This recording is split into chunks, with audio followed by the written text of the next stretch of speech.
دیکھو دل کی کیفیات اپنے اختیار میں نہیں ہے, دل کی کیفیات اپنے اختیار میں نہیں, ظاہر تو آپ کے اختیار میں ہے نا.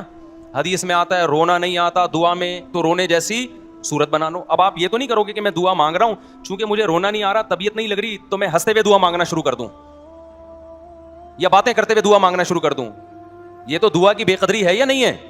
بھائی آپ کا دل دعا میں نہیں لگ رہا تو کوئی بات نہیں, صورت ایسی بنا لو جیسے آپ کا دل لگ رہا ہے. آپ کا دل حج میں نہیں لگ رہا, طواف میں نہیں لگ رہا, شکل ایسی بنا لو جیسے آپ کا دل لگ رہا ہے, اللہ اسی کو قبول کر لے گا. تو آپ سیلفی لے لیں, لیکن بھائی پہلے عبادت کو تمیز سے کر لیں آپ. تو خیر میں یہ کر رہا تھا کہ ہم لوگ کے یہاں چونکہ بزرگ ہوتے ہیں الحمدللہ, یہ بہت بڑا اللہ کا فضل ہے کہ ہمارے فرقے میں بزرگ ہیں, ہول سیل کے حساب سے ہیں. تو مجھے صحبت کا موقع ملا تو مجھے اتنا پتہ چل گیا کہ بزرگ کی ڈیفینیشن کیا ہے. یہ اللہ کا بڑا فضل ہو گیا. ورنہ آج کل لوگ اسی میں کنفیوز ہیں. لوگ سمجھتے ہیں یہ جو جن چڑیل بھوت بھگا رہے ہیں نا, وہ میسج ٹی وی نے میرا وہ چلایا ہے عاملوں کے خلاف, اس پہ بعض لوگ نیچے بڑے بھر گئے ہیں, بول رہے ہیں مفتی صاحب جب آپ کی یہ فیلڈ ہی نہیں ہے تو آپ اس میں ٹانگ کیوں اڑا رہے ہو؟ یہ کسی کی فیلڈ نہیں ہے, سمجھ رہے ہو, یہ کوئی فیلڈ ہے ہی نہیں, سمجھ رہے ہو.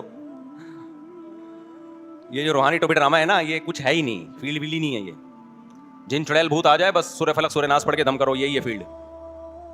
سمجھتے ہو ایسا تھوڑی کوئی بھی کوئی چیز وضع کر لے اور بولے یہ پھر اس میں کیا ہے, یہ اس کے فیلڈ ہونے کا ثبوت دو. ایک آدمی کوئی نیا طریقہ علاج لے آئے اور میں کہوں یہ کہاں سے آیا, تو یہ اس کے ذمے کہ وہ ثبوت پیش کرے, اس کے ذمے.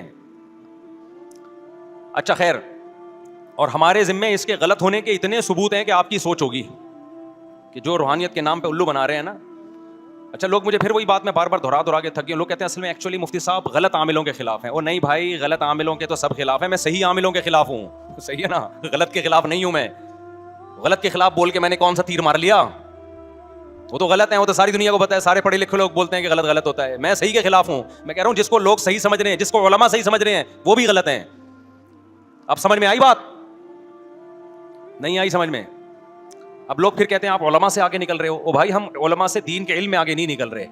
یہ روحانی ٹوپی ڈرامہ کوئی دین کا علم نہیں ہے. اس میں علماء کو بھی عامل بیوقوف بنا سکتے ہیں, اور میں نے بڑے بڑے علماء کو بیوقوف بنتے ہوئے اپنی آنکھوں سے دیکھا ہے, صرف سنا نہیں ہے, دیکھا ہے. اور میں ان علماء کے نام لے کے بتاؤں تو آپ کے ہو چھوڑے آئیں کن کن لوگوں کو انہوں نے الو بنایا ہے. سمجھتا نہیں ہے نا بات کو, جب نہیں پڑے گا رات کو تو نہیں سمجھے گا بات کو. اس سے بہتر ہے ڈبو کے کھاؤ بس بیٹھ کے.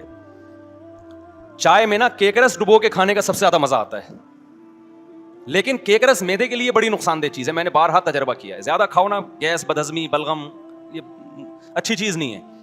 کوئی یہ سائنسدان ایسا کیکرس ایجاد کر لیں جس میں بدہضمی نہ ہو, تو میں سارا دن کیکرس ڈبو کے کھاتا رہوں. گرم گرم چائے میں تازہ کیکرس ہو. آپ خود دل سے بتاؤ, وہ بغیر ڈبوئے کھانے میں مزہ آئے گا یا ڈبو کے کھانے میں آئے گا؟ بتاؤ. ڈبو کے کھانے. لیکن بدہضمی ہے, صحت کے لیے نقصان دہ ہے. کاربوہائیڈریٹ ہے نا, اور تو کوئی پروٹین تھوڑی ہے اس میں, ہے نقصان دہ, اس لیے نہیں کھاؤ آپ. اور اس سے رشتہ بھی ٹوٹتا ہے. اب اس کو ڈبو کے کھانے کے مزے کے چکر میں رشتہ اس نے توڑ دیا. ابے تو رشتہ کر لیتا پھر ساری زندگی ڈبو کے سسرال جب جاؤ نا رشتہ لینے کے لیے, پھر کوئی ایسی نازیبہ حرکت مت کرو. میں بار بار بتاتا ہوں, بہت لوگ آتے ہیں میرے پاس, وہ تو ملتے رہتے ہیں, حضرت شادی نہیں ہو رہی, رشتہ نہیں ہو رہا. میں ان کو بار بار بتاتا ہوں کہ یار تمہیں تمیز نہیں ہے, تم رشتہ لینے کے لیے جب جاؤ ڈیٹول سے نہاؤ, سب سے پہلے تیزاب سے نہاؤ, کپڑے استری کرو, بڑے زبردست قسم کی خوشبوئیں لگاؤ, اور ایسے ایٹیٹیوڈ ہونا چاہیے, دانت تیزاب سے دھو کیونکہ گٹکے پان کے نشانات, یہ پہلا امپریشن پڑتا ہے. اس کے بعد جاؤ اپنے بڑے تمیز سے وہ لا کے رکھیں چائے, تو چینی نہ ڈالو. بڑے لوگوں کو شوگر ہوتی ہے, ہمیشہ یاد رکھو. جتنے بھی عظیم لوگ ہیں سب شوگر کے مریض ہیں. بڑے لوگ ہیں نا, وہ نہیں یہ چینی وینی کہتے ہیں, ایکچولی ہمیں ڈاکٹر نے منع کیا ہے. اس کا مطلب آپ ایک عظیم انسان ہیں. غریب آدمی ہے, اس کو ڈاکٹر منع ہی نہیں کرتا.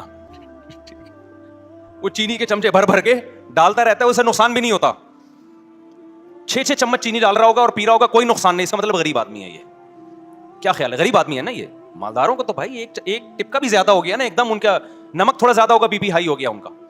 غریب آدمی کے یہ مسائل نہیں ہیں عام طور پہ. وہ چینی چمچے بھر کے پی رہا ہوتا ہے. 6 کپ چائے میں نے غریبوں کو ایک ٹائم پہ پیتے ہوئے دیکھا ہے, مگے بھر کے نا شیرے کے بنا کے پی رہے ہوں گے.